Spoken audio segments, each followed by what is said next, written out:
I want to ask your father about a mugging incident." "Mugging? My father?" "Yes. Your father is suspected of mugging." "Is he at home now?" "Yes, he is here." "Do you want to see him?" The police officer looked puzzled for a moment at my tone, but said, "Please let me see him," so I took the police officer into the house and opened the door.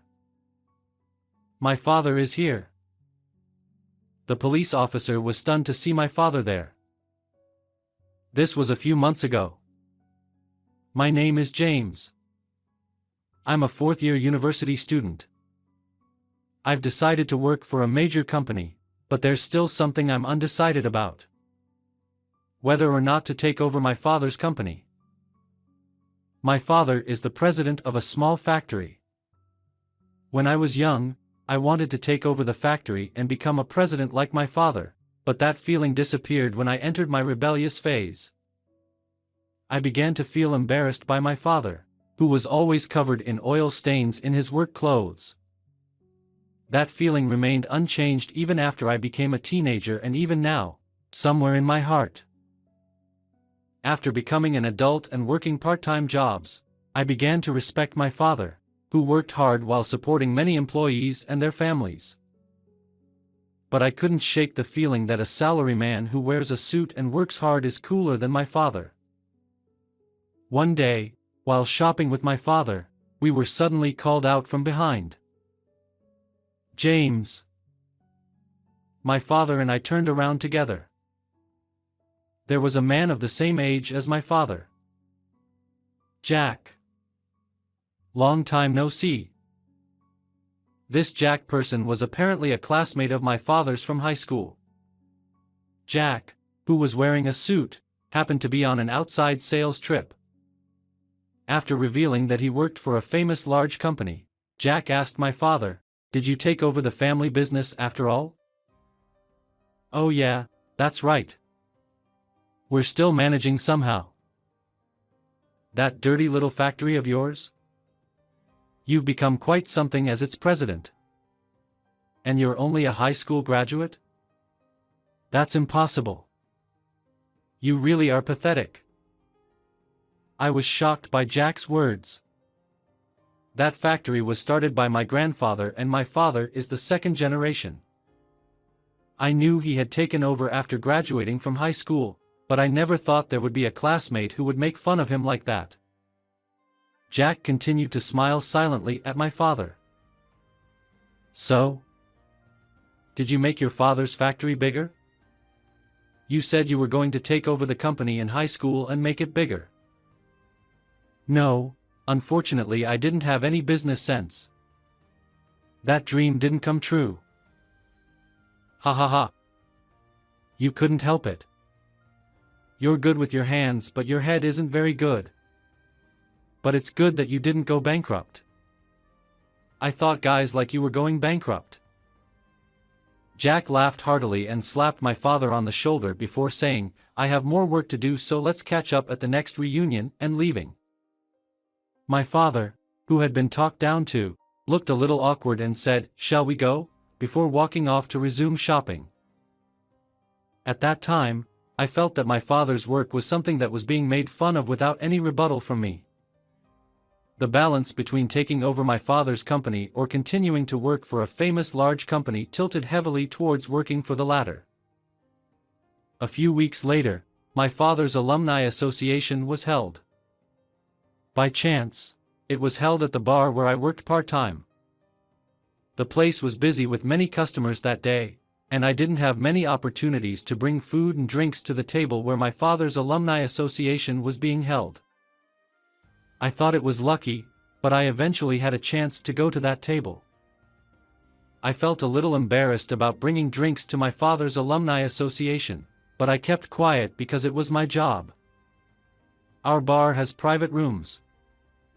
When I showed up at the table where my father's alumni association, which was being held in one of the large rooms rented out for the occasion, was taking place, my father, who happened to be near the entrance and exit, said with a smile, "Oh James. Are you his son?" My father was asked by the woman next to him, then he introduced me as his son. I politely greeted them and arranged the drinks I put on the table. My eyes are just like my father's, and I'm just as serious as he is. My father's drunken classmates teased me, and I laughed awkwardly. Jack, who was sitting at a table a little away from us, noticed us and said, "We met recently too. James. Right? Are you planning to take over your father's small factory?" When I answered honestly, "No, I'm still thinking about it," to Jack's question with an alcoholic breath that made me feel disgusted, he shouted loudly, "Stop it. Your father's company is nothing special. James should work for a company like me instead of taking over such a company. Like me." He then began to brag about his career history, but something seemed off. He said he was in sales when we met before, but now he says he's become the head of accounting. I felt something was wrong but kept quiet because it could be troublesome if I pointed it out. However, my father's mouth became lighter because he was drunk. "Has your department changed since we last met?" "It hasn't been that long since we last met, a few weeks ago." "Was it an urgent transfer? Did sales not suit you?" Jack's mouth, which had been talking so much, stopped when he heard my father's words. Jack looked flustered and nodded his head saying, "Yes. That's right. Sales wasn't for me. As soon as I transferred, I became the head of accounting." "That's strange. Didn't that company get absorbed by a foreign company and have its accounting department based overseas?" As my father pointed out, the company Jack boasted about had been absorbed by a foreign company. Many people had noticed this but didn't point it out until my father did so. There was a burst of laughter at my father's remark. "Hey Jack. What's going on? Are you really the head of accounting even though you were absorbed by another company?" "Shut up. Can't you see I'm at this party?" Jack, who had been laughed at, trembled with regret and said, "I'll go home," before leaving with heavy footsteps. The people around him told my father that he hadn't done anything wrong, so Jack must have always been like that. Seeing my father being praised for what he said rather than being laughed at made me happy. Even though he was drunk, my father looked cool when he said what everyone else found hard to say. Half a year has passed since then. I still spend days wondering whether or not to take over my father's company. My confusion has only deepened day by day and honestly don't know what to do. One day while relaxing at home, the intercom rang. Since my mother wasn't there, I went to the entrance. "Yes. Hello. You're James?" The visitor said so in uniformed clothes. I replied with a stiff voice, "Yes." Surprised and wondering if I had done something wrong or not when the police officer said, "Regarding the purse snatching incident, there's something I want to ask your father." "Purse snatching? My father?" "Yes. Your father is suspected of purse snatching. Is your father at home now?" "Yes, he's here, but do you want to see him?" The police officer looked puzzled for a moment at my tone, but said, "Please let me see him," so I let the police officer into my house and opened the door to the room. My father is here. There was a Buddhist altar and a photograph of my father. I told the police officer that my father had passed away in a traffic accident, which made him freeze in shock. "I'm sorry for your loss," said the police officer. I asked him, "My father is not the kind of person who would snatch purses. Who suspects my father of being a purse snatcher?" "I can't tell you that because it's personal information. I'm sorry for bothering you today." After apologizing to me several times, the police officer left. I was confused about who had accused my father of purse snatching, but I soon found out. A few days later, I was working at my father's factory to fill the void left by his absence. My mother is now taking over for my father, but she is already in her 50s and can only help with his work a little bit. To fill my father's void, I was helping out at the factory when Jack came barging in. "Take me to your father. Return what he stole." The factory was making quite a bit of noise from its large machines, but Jack shouted with a voice that could not be drowned out by such noise. I was surprised by Jack's voice, but I wasn't the only one. As other employees stopped working and were surprised, I spoke to Jack. My father isn't here." "Then at home?" "Call him out right away. I'm having trouble because your father snatched something from me." I heard a voice from one of the employees saying, "Purse snatching? Is it our president?" But Jack crossed his arms and refused to budge. He kept shouting, "Give me your father." In response, I asked him, "My father is not the kind of person who would snatch purses. Are you sure you're not mistaken?" "No, it was definitely your father.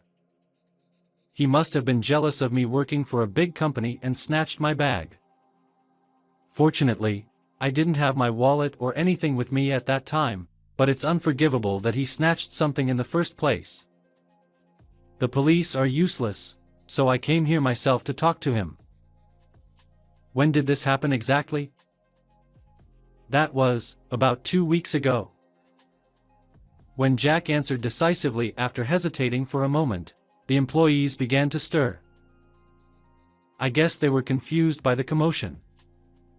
When I asked Jack again if it was really 2 weeks ago, he got angry with me for being persistent. He started shouting loudly. "What's going on? You keep asking me over and over again. I said it was 2 weeks ago. An elite like me came all the way to this small and smelly factory just for this. Hurry up and let me talk to your father." I felt my chest getting hot as Jack made a fuss.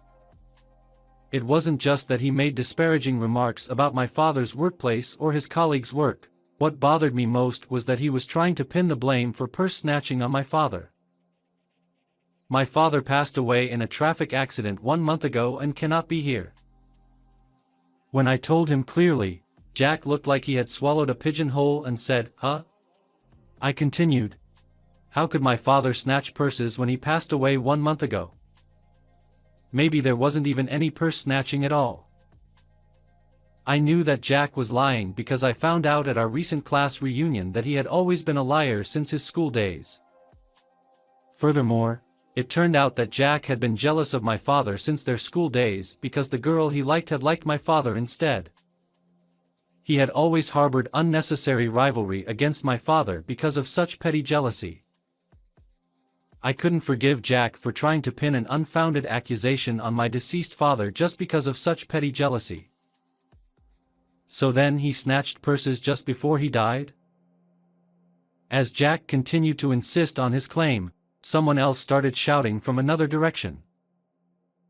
"Our president wouldn't do something like that. Our president is someone who dresses seriously and walks around like an honest person." "Sure.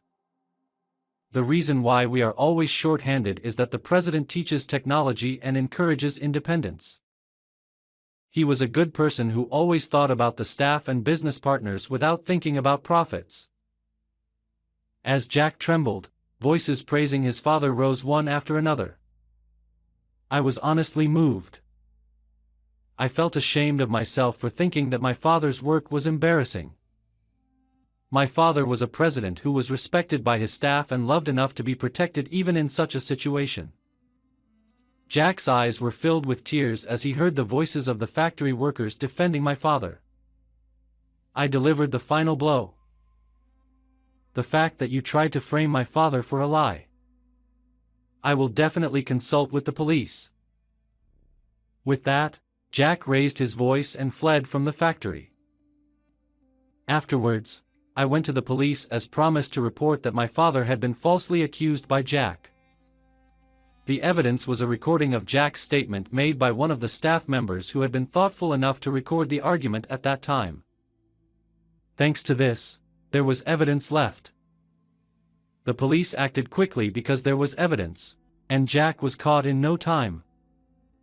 Jack's lie about accusing someone of a crime became his own crime, and he ended up in jail for a while. He had insulted my father while he was alive and tried to frame him even after he died. I felt relieved that he got what he deserved. A few days later, someone claiming to be Jack's wife came to our house with a gift box to apologize to me and my mother. When I asked if it was because of what happened at the reunion that Jack had framed my father, Jack's wife sighed and told me, "Yes, that's right. It seems that he was hurt at the reunion." Actually, Jack was an elite who had been fired from his company. He had been looking for a job but it didn't go well, and that's when he met me and my father. Jack, who was obsessed with being an elite, lied, but when he got drunk, he told inconsistent lies and ended up embarrassing himself. He began to resent my father and decided to frame him. I was disgusted by his ridiculous reason for lying, but it seemed that Jack's wife felt the same way. She told me that she intended to divorce him. Jack apparently had no children, so even if he got out of jail, no one would be waiting for him. After graduating from college, I decided to take over my father's company. One reason was that I was worried about the management of the company since my father had just passed away. Another reason was that I couldn't forget the voices of the staff members who had protected my father when Jack lied about him. I wanted to become a president who is loved and respected by staff members like them. That incident became a turning point for me. Since I belonged to the Faculty of Business Administration, I could manage the part of management that my father wasn't good at, but I had to learn from staff members about technology. The staff members taught me many things saying, if it's for his son, and they also told me many stories about my father. Every time they did so, I realized how great my father was. "Dad, you were really cool. I'm ashamed that I didn't realize it while you were alive. I'm really sorry." I spoke to his portrait. After work, I'm covered in oil stains. It's embarrassing now that I used to think this is uncool. This dirt is proof of how hard my father worked. I'll do my best to become a president like you. And I'll definitely make your dream come true. I spoke to his portrait again and felt like my father smiled. I'm going to work hard from now on to become a president like him. I want to fulfill my father's dream of expanding the town factory that has been passed down since my grandfather's generation.